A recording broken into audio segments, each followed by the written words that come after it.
Hey guys, it's Jess. Welcome to our very first long form YouTube video. I came out here today. It's very warm and sunny and probably a little bit too hot in this greenhouse, so I'm not sure how long I'm going to stay in here, but I thought I would show you guys what we are planting and have planted already and talk about some of our plans for our future farm. We have some acreage about 15 minutes from here that we are hoping, I almost got stung by a bee. So we are hoping to start a U-Pick flower farm on our property this year and see how that goes. It's gonna have to be really small scale this year. I say that when we're planting 45,000 sunflower seeds, but as far as the event portion of it, it's gonna have to be a lot smaller than I hope for. But I'm just telling myself that with time, if everything goes well this year, get a good feel for like the turnout this year, and maybe we can just start building on that in the years to come. I do tend to be a little extra and go a little overboard with event planning because it's something I really do enjoy doing if the budget's there, and it's not this year. So we're just gonna do what we can and hopefully it'll go well, and then we can build on it in the years to come. My son is in his watch this mama era, so every 5 minutes I'm probably gonna have to pause this and get up and watch something really cool. So I tried to come out here yesterday and get a little bit of planting done and some seeds starting, but it was raining on and off and my greenhouse leaks terribly, so I didn't get to stay out here very long. And today it's super hot, so I feel like I can't complain about it today because at least I can work. So I'm probably going to start out with showing you guys the plants that I already have established. A lot of these I started from seed, and it was probably a year or two ago I started them, and then we planted them over there, and we have no water over there yet. We haven't turned it on yet, so this has all been a God thing. Like, he's been the only one to keep them alive because I didn't weed, I didn't water. I'm just shocked at how well they've done. We even bush hogged over some of them, and I guess they thought it was a pruning and decided to thrive even more. So anyways, I'm going to start with showing you guys the established plants and then show you some of the seeds I've started and talk about what I'm going to be starting today.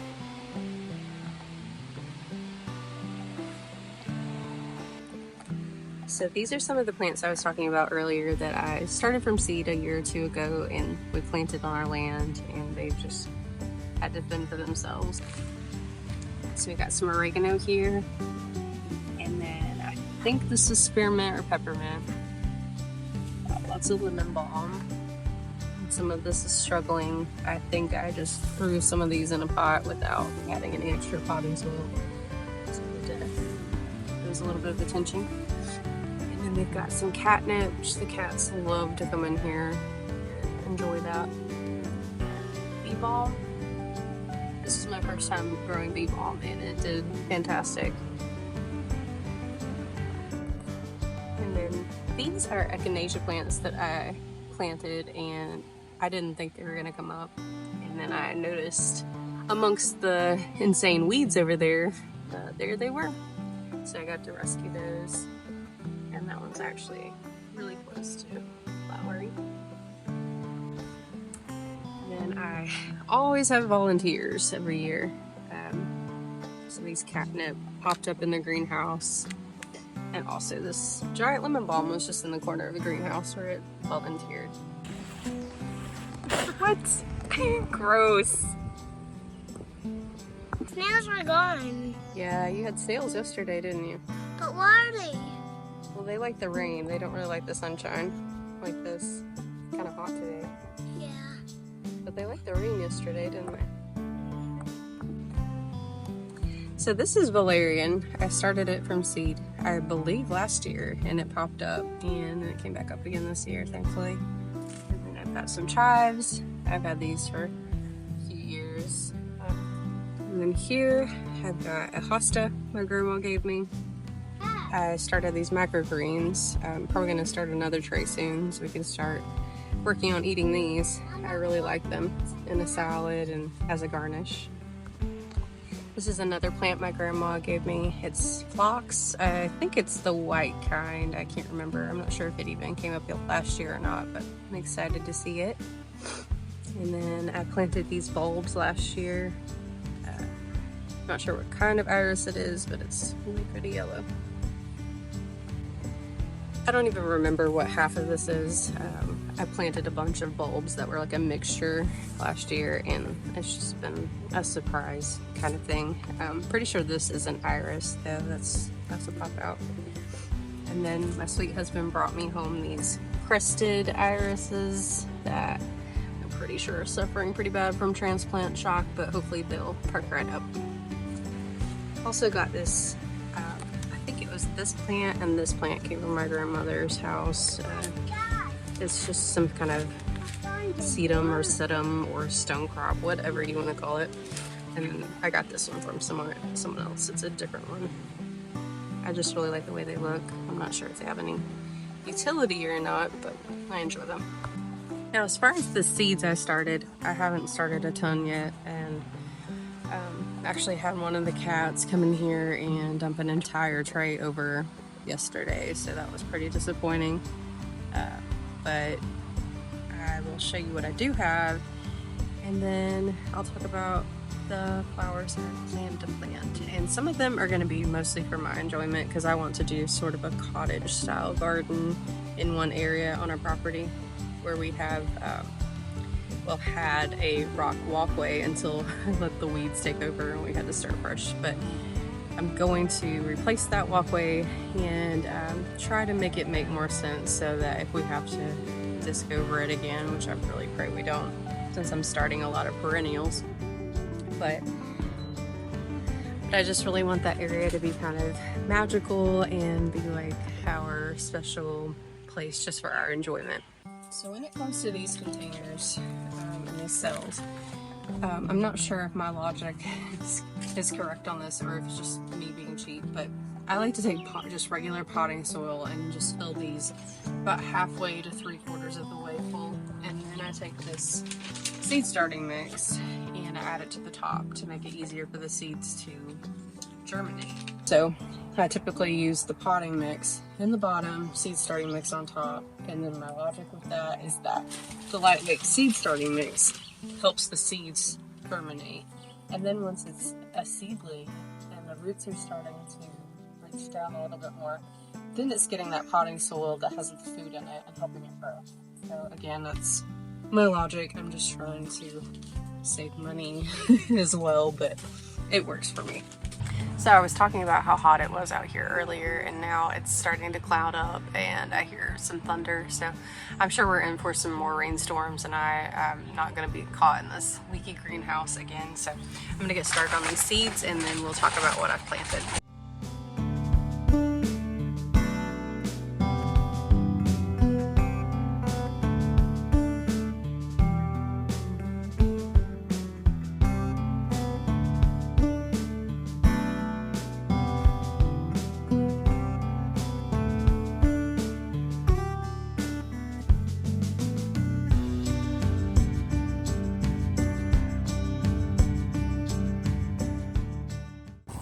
So I got all the seeds in the tray. I was just gonna tell you what I do. When they're a bigger seed like this, I push them down and then I'm gonna cover them with soil. But when they are microscopic, like I'm not even sure if you can see those, but I just press them down. I don't cover them with soil. I do water everything, and then I usually like to sit them in a tray of water so they can bottom water and just get super good and saturated. But I'm just gonna go ahead and press all these in and then cover what I need to cover and water them. I did forget to add that I usually do start out with some pre-moistened soil, but I forgot. I got so sidetracked today that I just totally skipped that step, which is okay. I just need to be super cautious when I go to water them that the water doesn't push out the seeds or anything or mix them all together, which has happened plenty of times. So here's what I planted so far. I did some more echinacea. And then, again, I'm probably going to butcher half the names, but delphinium. Then I did some amaranth. I really love these in bouquets. I did it last year, and I just feel like the bouquets are so unique with it in there. And then this one is something new. It's called Nemophila. I'm not sure if I'm saying that right, but they're penny black, so they're supposed to be like a really dark flower. I had this idea, I'll show you this since I'm probably mispronouncing. But I had this idea with the cottage garden that we would put the rock walkway in the middle of it, and then on one side do all kinds of really bright and pretty flowers, and then on the other side kind of do like a goth kind of garden, like the all black flowers and dark flowers. I was a 2000s emo kid, so that piece of me is still in there. It wasn't just a phase, Mom.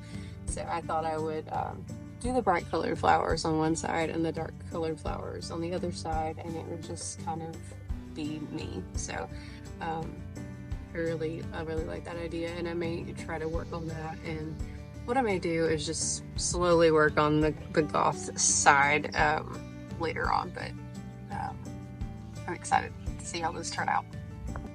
So back to the colors, we have some lupine. I've never grown this either, but I'm really excited for it. I really wanted a lot of things that were really tall and beautiful. And I saved this foxglove from my foxglove plant I had in 2022. It was beautiful. I loved it so much, and it's insane the amount of seeds I got off of one plant. So I'm excited to see if those will pop back up. And I saved these hollyhock seeds. It was just a mixture of different colors, but I saved them from 2022 as well. So I think that's all I have for now. I am going to try to start another seed tray or two, and I know I want to try to do this celosia I have a couple of different types of celosia here, Compass Bloom and Sunday Gold. Yeah, these are the box seeds. Really excited for those. They look really pretty online. And this is another one. I think it's it's called Black Button, so I assume it's a black plant. I can't remember what this is. I would have to look it up. So anyways, I'm going to wrap this up. I've got to finish these seeds. It's raining now, so I'm going to be getting soaked any minute. Thank you guys so much for watching. I'm going to try to put more videos out. I've decided I'm just going to be brave and share this part of my life that brings me so much joy, because I know even though I'm in a little broken down greenhouse and I'm not where I want to be and nothing is quite ideal, I know I'm still blessed. I know not everybody has this, so I'm going to share with you what I do have and just share a little piece of my joy with you. We look forward to seeing you in the next video. Bye!